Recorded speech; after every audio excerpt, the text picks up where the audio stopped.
হচ্ছে? কি রান্না? আলু ভাজা। আলু ভাজা? রুটি মাখা দিয়ে আলু ভাজা হয়? না না, এরকম গোল গোল, এরকম গোল গোল দিয়ে হয় না, এরকম এরকম করে হয়। গোল গোল করে রুটি করো? আমি একদিন নিমকি করবো বলে শোনো না, আর করে দেওয়া হলো না। যা, তুমি একটু নিমকি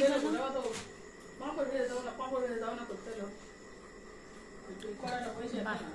সোনামা, ওই তো নিমকি ভেজে দিয়েছি।